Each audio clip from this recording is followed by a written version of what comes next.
Tzedakah is an important Jewish concept, an important Jewish value. It comes from the word tzedek, and tzedek means justice.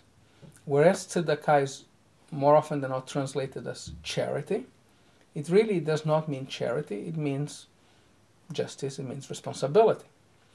The word charity implies that somebody is good, has a good heart, and helps somebody else. Whereas in Judaism, the concept that we have is that it's the righteous thing to do to share some of our money, of some of the goodness that comes from God to us with other people. Tzedakah has always been a very important value in Judaism. I have here 2 Tzedakah boxes, which I think having a Tzedakah box in a Jewish home is essential. Those are 2 historical ones. This is several 100 years old, probably 200 years old, from Poland, and this was used at the Chevra Kadisha Jewish Burial Society in some small town in Poland, and they use it to collect money after a funeral to help the funeral expenses. And the other one is one of the really original, called the blue boxes, which is the Jewish National Fund. And through this is one of the really, really early ones, and through collecting charity through Jewish communities around the world, the Jewish National Fund managed to buy land and do projects and plant trees in the land of Israel. The idea of charity is like this. Everything we have somehow can come to us from one of 2 ways. Either we get it by luck, that means we win in a lottery, we inherit it, we find it, somehow we get it by luck, or we get it by working because we have some skill that allows us to be marketable and have a job and make money. Both things, luck and skill, comes from God. And it's proper, it's fair, it's just, it's tzedek to share with the universe. The idea of tzedakah, it's interesting because in Judaism, giving tzedakah is not, again, an act of charity, it's an obligation, it's the right thing to do. The rabbis discuss what are the limits for tzedakah. When, according to the Talmud, is if one gives 5% or less of one's income, one is considered a miser, considered to be cheap. At the same time, one is forbidden to give more than 20% of one's money to charity because it would lead to one becoming poor. And the goal of Jewish law is to keep society stable. I think thinking about it in a spiritual sense, what is money? Money is energy.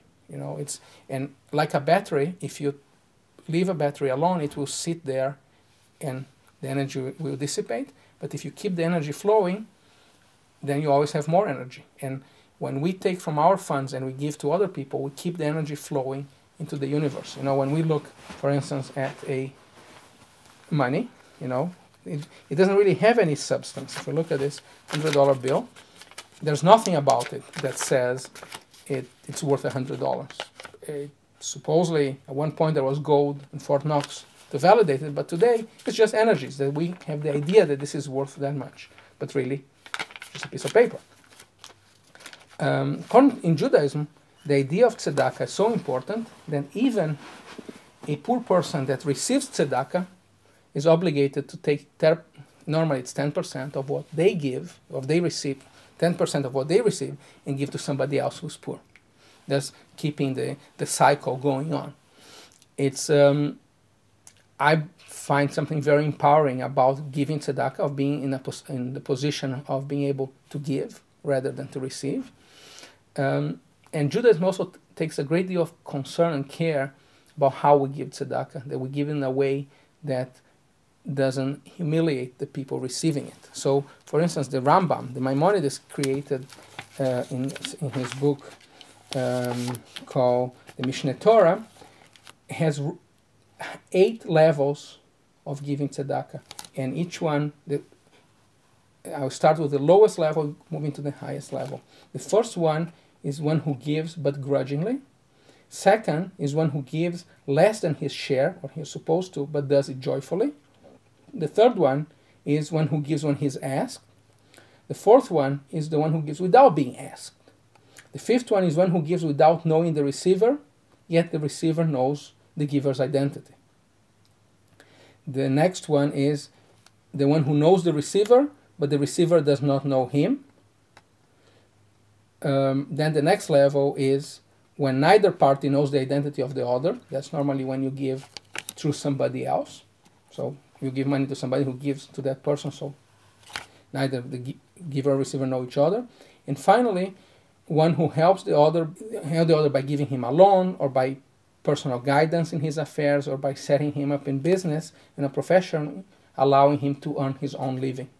So that would be the ultimate form of charity, of tzedakah, would be not to give the fish, but to teach people to fish. And I think that is a very important commandment to keep society stable and to teach us to be grateful for all that we have by sharing it back with the universe.